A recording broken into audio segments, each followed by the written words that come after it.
Developmental damage. That sounds scary, and I get it. Am I really recommending that you strengthen your children by damaging them? And the short answer to that is yes, absolutely.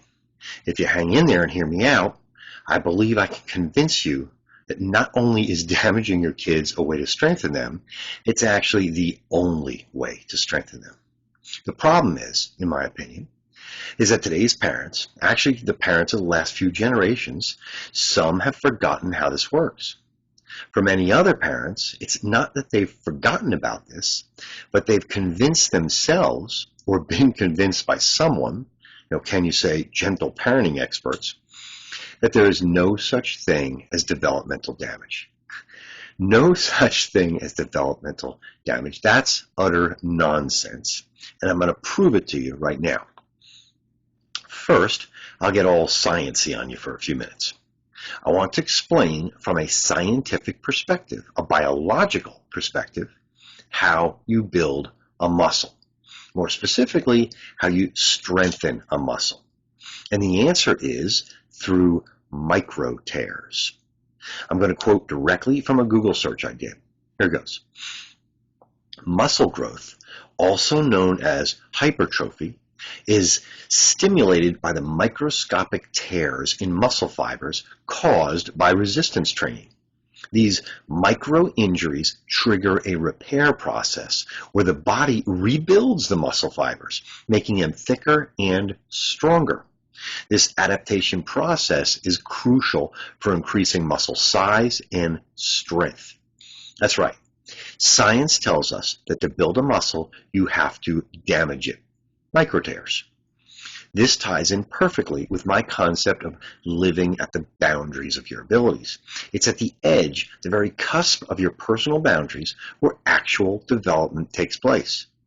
To expand either your mind, your body, or your spirit, we have to broaden them, find our limits, and then push beyond them. That is a damaging process, pushing beyond the boundaries of your abilities. It's tough. Even just the way we express this concept, we often use phrases like, breaking through to the next level, or overcoming a barrier, transcending our limitations. This is difficult to achieve. It takes effort, and it involves some degree of pain and suffering. It doesn't matter if you're talking about building a muscle or learning something new, building your brain, say learning a new language, or developing your strength of spirit, your grit, determination, intestinal fortitude.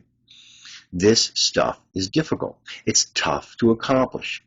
And it's very difficult for parents specifically, to deal with this stuff, to watch their kids suffer in some way. It doesn't matter if it's physical, intellectual, or emotional. It's tough on parents to watch this. Now, here's a personal example.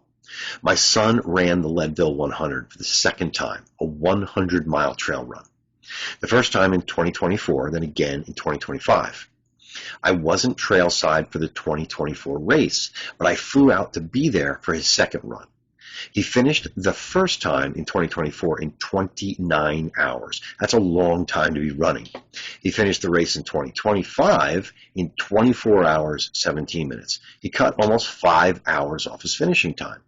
I checked his Strava to get his race stats for the second run in 2025. He was moving for 23 hours of the 24 hours and 17 minutes he was on course. He had been awake for close to 30 hours overall. That's pushing your boundaries. Oh, here's a cool fact about the 2025 Leadville 100. It's one of the many reasons I love ultra-endurance sports. A woman finished the race in second place overall.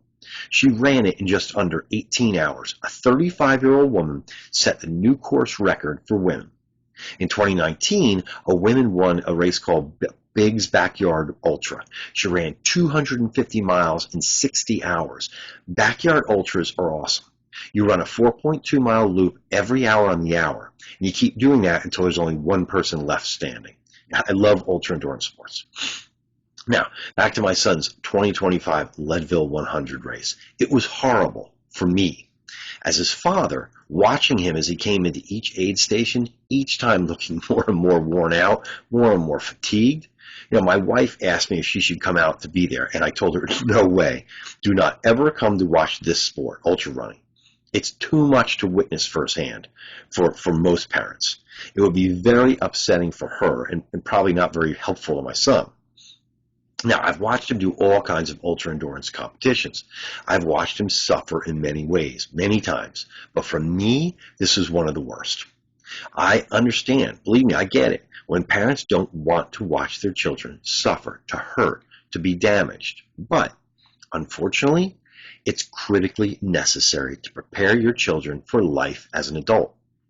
Developmental damage is the only way to truly prepare your kids to live their best life. Now, let me jump back for a second to the women. The woman I mentioned earlier, about those two women, the one that placed second overall at the 2025 Leadville 100, and the woman that won the 2019 Biggs Backyard Ultra. Why do I love ultra and sports so much? Because they're the perfect example of why balance, strength of mind, strength of body, and strength of spirit are so important. There's no disputing that men have a huge physical advantage in strength because of testosterone. There are a few other biological advantages men have in sports, like lung capacity. I don't want to go into any of that here, but you should look it up sometime. It's well-established science that supports that basic biology. But when it comes to ultra-endurance sports, the strength of mind and strength of spirit are often the real deciding factor in winning, actually in just finishing. So to me, it's so cool that in ultra-endurance sports, gender plays a much less significant role in a sport that is clearly extremely physically demanding. Moms and dads, parents of girls, introduce your daughters to ultra running. Most often running up and down mountain ranges. It's tough. But you want to show them that sometimes the big, strong boys can be beaten. Balance. I've talked about balance in earlier videos, and ultra-endurance sports show very clearly that helping your kids develop balance gives them a huge advantage in life. Now, let me get back to developmental damage. Every child needs to suffer to some degree during childhood in order to be best prepared for life as an adult. Any adult should understand that suffering in all kinds of ways is a part of adulthood. Ask any woman that has given birth if she suffered physically, intellectually, and emotionally during the 9-month process. And that's just the birthing process. Don't get me started on the suffering moms deal with during the first year of their baby's life. Developmental damage. Anyone who has spent some time in a gym working out, especially weightlifting, they understand this. Now, here's the most critical part of developmental damage. Absolutely critical that you understand this. It's a personal thing. The real difficult part is that the parent, they're the only real parenting experts when it comes to their kids.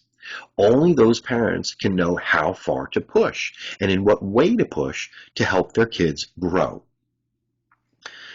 Only I can know how far I can push an exercise for me, how much weight I should be attempting to push or pull. Or if I'm using my brain, I should both know and feel where my limits are. Someone else can't do that for me. Someone else might encourage me to push too far, use too much weight, do too many reps. Only I know how far I can go. It's the uniqueness of me, of each of us. It's a personal thing. This is perhaps the heart and soul of why I don't believe in parenting experts, other than the parent of a particular child. Every child has their own personal parenting expert. Their parents, no one else. Who knows your child better than you do? Nobody. Nobody else should if you're putting in the real effort to be the best parent you can be. Only you will know where the boundaries of their abilities are. Only you can help them, push them, encourage them to break through those boundaries. Now, honesty is the real key here. Mom and dad need to be honest about their child. Dads generally push their kids, especially their sons, too far when it comes to the physical stuff. Moms tend to push their sons and daughters, especially their daughters, when it comes to the brain stuff, school, grades. I know I'm playing to stereotypes here, but the research on this consistently shows that those stereotypes are generally true. So you, as a parent, have to be honest about your kids to help them grow through developmental damage. As a parent, you need to be very wary of damaging them beyond the developmental, doing destructive damage. Now, where is that point? Only you working, hand in hand with your child can figure that out. I'm sure you've seen articles about high school valedictorian, who gets a full academic scholarship to some well-known university only to crash and burn because the pressure to achieve at the highest levels academically is punishing, to say the least. I actually personally know of one of those, that exact situation, exact result. Or maybe it's the high school athlete with the full sports scholarship that ends up with the same disastrous outcome, failure. Parents need to encourage their kids, teach their kids to push the boundaries of their abilities in a developmental way, developmental damage. You push too much and the damage isn't developmental, it's just damaging. Now, everything I've just said is mostly about building muscle, physical strength, through developmental damage. But the same concept works for the other two pillars of our individual strength. Strength of mind, our intellectual strength, and strength of spirit, our emotional strength. You, as a parent, need to help your kids find their boundaries. You need to figure out a way to help them to challenge those boundaries. And if you put in the effort, you should be able to get them to break through to the other side, suffering only developmental damage to get there. That's the damage that actually strengthens them in all the ways that matter. Raising an independent, confident, good decision maker requires parents to purposefully damage their children in a controlled way, in a safe and thoughtful way, in a manner that is very specific to their kids. This is your responsibility. Only you, as their parent, with the specific knowledge of your kids that no one else possesses, you have the best chance of knowing where those boundaries are and how to break on through to the other side. That's growth. That's accomplishment and success. Living in a bubble that never expands is not living. It's just existing. Accept that developmental damage is absolutely necessary to prepare your kids for their best life. Thanks for listening.